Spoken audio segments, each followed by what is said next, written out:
नमस्कार बच्चों, आज का अध्याय है नंबर 18। तो आज हम शुरू करेंगे अध्याय 18 जिसका शीर्षक है दीनों की सहायता। दीन किसे कहते हैं बच्चों? आपको पता है, दीन कहलाते हैं गरीब व्यक्ति और असहाय व्यक्ति जो बिल्कुल अकेले हों, जिनकी मदद करने के लिए, जिनका सहारा बनने के लिए कोई भी ना हो। ऐसे व्यक्ति को हम क्या कहते हैं? दीन व्यक्ति। और ऐसे व्यक्तियों के प्रति हमारा क्या फर्ज बनता है बच्चों कि यदि वो कभी किसी परेशानी में हैं तो हमें उनकी सहायता करनी चाहिए। अब इन्हीं शब्दों से लेकर इस अध्याय का शीर्षक बनाया गया है दीनों की सहायता। लेकिन यहाँ पर किस दीन की, किस व्यक्ति ने मदद की, ये हमें कहानी के साथ पता चलेगा। तो शुरू करते हैं बच्चों आज का अध्याय दीनों की सहायता। एक नगर में एक लड़का रहता था, उसका नाम वंश था। वह रोज सवेरे स्कूल जाता था। एक दिन जब वह स्कूल जा रहा था तो उसने क्या देखा कि एक बूढ़ी स्त्री सड़क पार करने की कोशिश कर रही थी, पर कुछ कर नहीं पाती थी। कारण क्या था कि सड़क पर बसें, मोटरें और दूसरी गाड़ियां आ जा रही थी। तो बुढ़िया उन सारे वाहन को देखकर घबरा रही थी, हिम्मत नहीं जुटा पा रही थी कि वो अकेले सड़क पार कर ले। बुढ़िया अपने आसपास से आने जाने वाले लोगों से मदद मांग रही थी। कौन सी मदद? कि कोई मुझे सहारा देकर सड़क पार करा दे। लोग उसे देखते और आगे बढ़ जाते। कोई उसकी ओर ध्यान नहीं दे रहा था, उसकी मदद करने के लिए कोई तैयार नहीं था। तो अब पता लगता है आपको कि उसकी मदद के लिए कौन आया होगा। देखिए, अब हम किस बच्चे की कहानी पढ़ रहे हैं? वंश की। वंश ने यह सब देखा जब वह स्कूल जा रहा था। वह बूढ़ी स्त्री के पास पहुंचा, उसका हाथ पकड़कर बोला, आओ माँ जी, मैं आपको सड़क पार करा देता हूँ। तो इतने सारे लोग जो अनसुना कर रहे थे, एक छोटे बच्चे वंश ने उसकी मदद की के लिए हाँ कर दी और उसका हाथ पकड़कर क्या बोला कि आओ माँ जी, मैं आपको सड़क पार करा दूँ। बुढ़िया यह सुनकर खुश हो गई, क्योंकि जो उसका काम था वो उसका पूरा होने वाला था। वो सड़क पार अब आराम से कर सकती थी।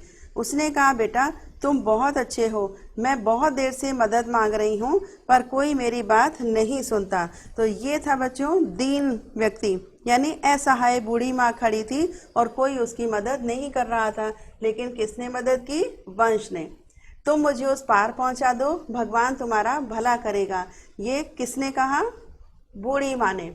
वंश ने उसका हाथ पकड़ लिया और गाड़ियों से बचाता हुआ बूढ़ी स्त्री को दूसरी ओर ले गया, उस पार जहाँ वो जाना चाहती थी। सड़क पार करके बुढ़िया बहुत खुश हुई। वंश के सिर पर हाथ रखकर उसने क्या कहा? आशीर्वाद दिया उसको। बोली, बेटा भगवान तुम्हें लंबी उम्र दे, तुम सदा खुश रहो, एक दिन तुम अवश्य बड़े आदमी बनोगे। इस तरह से बहुत सारा आशीर्वाद दिया, लंबी उम्र का, सदा खुश रहने का और बड़े आदमी बनने का उस बूढ़ी माँ ने आशीर्वाद दिया। तो पता चला बच्चों कि यदि हम किसी असहाय व्यक्ति की मदद करते हैं तो हमें बहुत सारे आशीर्वाद मिलते हैं, जिन आशीर्वाद की जीवन में बहुत ज़्यादा ज़रूरत होती है। लेकिन ये आशीर्वाद मिलता कब है? जब हम किसी असहाय की, दीनहीन की मदद करते हैं। देखो, जैसे वंश ने की। तो आगे से आपको क्या ध्यान रखना है? पाठ पढ़ के हमें क्या सीखने को मिला कि बड़े लोगों की तरह हमें किसी असहाय की मदद करने से पीछे नहीं हटना। जितनी अपनी इससे हिम्मत हो, जितनी अपने में क्षमता हो, उतनी हमें मदद जरूर करनी चाहिए वंश की तरह, ताकि हम भी बहुत सारे आशीर्वाद प्राप्त कर सकें। तो ये था बच्चों छोटा सा अध्याय। अब हम करेंगे अभ्यास प्रश्न। सही उत्तर पर सही का चिन्ह लगाइए। पाठ में माझी शब्द किसके लिए आया है? बुढ़िया के लिए, वंश की माँ के लिए या भारत माता के लिए? तो यहाँ पर कहानी हम किसकी पढ़ रहे थे? वंश और बुढ़िया माँ की। तो टिक लगाना है, सही का निशान हमें बुढ़िया पर। पाठ में तुम शब्द किसके लिए आया है? तुम शब्द आया है यहाँ पर वंश के लिए, क्योंकि बुढ़िया ने यही कहा था ना, तुमने मेरी मदद की है, मुझे सड़क पार कराई है। सड़क पार कराने पर बुढ़िया ने वंश को क्या दिया? धन्यवाद? बिल्कुल नहीं।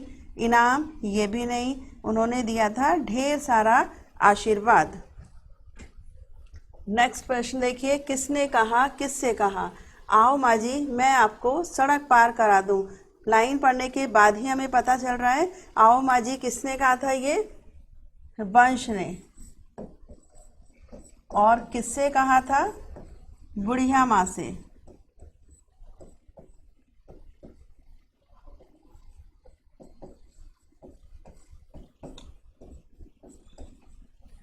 दूसरी पंक्ति, बेटा तुम बहुत अच्छे हो, मैं बहुत देर से मदद मांग रही हूँ पर कोई मेरी बात नहीं सुनता। तो यहाँ पर बेटा शब्द किसके लिए आया है? किसने कहा ये बात कही थी? बुढ़िया माँ ने। और वो अपने मन की बात किससे कह रही थी? वंश से। बुढ़िया माँ ने वंश से। नेक्स्ट प्रश्न है, हाँ या नहीं में उत्तर देना है। सड़क पर बसें, मोटरें एक ओर से दूसरी ओर आ जा रही थी। बिल्कुल सही जवाब है। यही तो कारण था जो बुढ़िया सड़क पार नहीं कर पा रही थी। वंश ने बुढ़िया का हाथ पकड़कर उसे सड़क पार पहुंचा दिया। बिल्कुल सही जवाब है, उसने मदद की थी उसकी।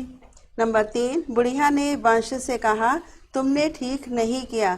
ये गलत जवाब है। बुढ़िया माँ ने तो उसको ढेर सारा आशीर्वाद दिया था।